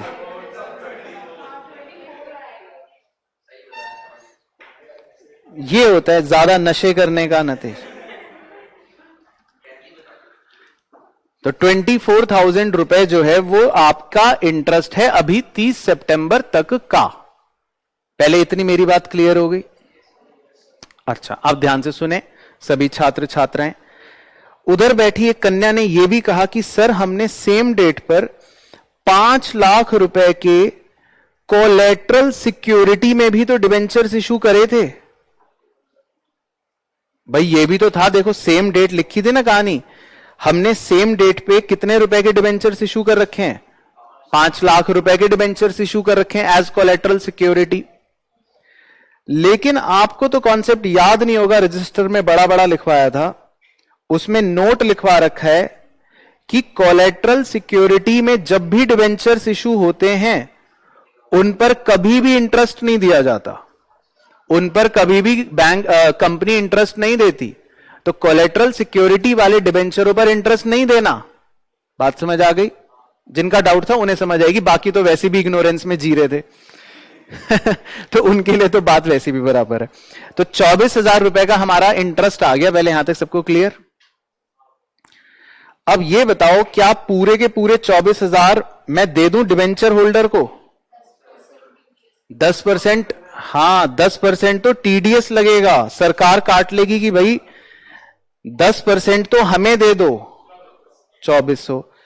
तो बताओ डिबेंचर होल्डर को कितना मिलेगा? सिर्फ 21,600। ठीक है, तो 10% टीडीएस लग गया 2400 रुपए, या टीडीएस हमें बैंक में जमा करना पड़ेगा, गवर्नमेंट को देना पड़ेगा, और 21,600 ही डिबेंचर होल्डर को पे करेंगे। ठीक है, क्लियर हो गया सब बच्चों को? आइए तो एंट्री चेपने का आया अब समय। तो debenture interest debit 24,000, debenture holder 21,600, TDS payable 2400, TDS payable 2400, TDS payable 2400, debenture holder 21,600। तो ये हो गई आपकी 30 सितंबर की एंट्रियां। ओके क्या? अभी तो सवाल खत्म थोड़ी ना हो गया। एक बच्चा सोच रहे सवाल खत्म, अभी तो खाली 30 सितंबर की एंट्री हुई है मुंशी जी। क्या किताब बंद कर दोगे 30 सितंबर को? किताबें कब बंद होंगी? 31 मार्च को बंद होंगी। तो ये चेप ली पहले। चलो हाँ, चेपने में तो उस्ताद हो। तो 31 मार्च। अब लिखो entry, debenture interest debit to debenture holder to TDS payable. उसके बाद 31 March, debenture holder debit to bank. उसके बाद 31 March, TDS payable debit to bank. तो अब इंटरेस्ट इस बार आप बताएंगे। पक्का? श्योर? लॉक कर दिया जाए? कैसे निकाला 48,000? ठीक है, इस बार कितने मंथ्स का इंटरेस्ट निकाला? 6 महीने का। Very good. तो 48,000 आ गया डिबेंचर इंटरेस्ट, 43,200 बचा हुआ मिलेगा डिबेंचर होल्डर को, 4,800 क्योंकि टीडीएस 10% था तो 10% हो गया टीडीएस। तो डिबेंचर होल्डर को मिलेंगे 43,200 और टीडीएस आप सरकार को दोगे 4,800। अब मुंशी जी ये बताइए, हाँ मुंशी जी जरा बात सुनिए। मुंशी जी जरा ये बताइए मुंशी साहब कि साल के अंत में सारे खर्चे वर्चे आप कहां ट्रांसफर करते हैं? हाँ, तो क्या आपने सारे खर्चे ट्रांसफर करे पीएनएल में? नहीं करे ना। तो करिए मुंशी जी, किताब खोलिए और 31 मार्च को ये एंट्री डालिए, statement of PNL debit to खर्चे। क्या क्या खर्चे हैं? एक है डिस्काउंट ऑन इशू, सबसे ऊपर टॉप पर था 1,20,000 का, याद है? नहीं याद। दूसरा खर्चा है टू डिबेंचर इंटरेस्ट, कितने रुपए का? 72,000 का, 24,000 और 48,000। तो मुंशी जी 1,92,000 रुपए पीएनएल में डालिए, तब किताबें बंद होंगी। कर दी किताब बंद? चलो, तो अब किताब बंद कर सकते हो। Done for the day.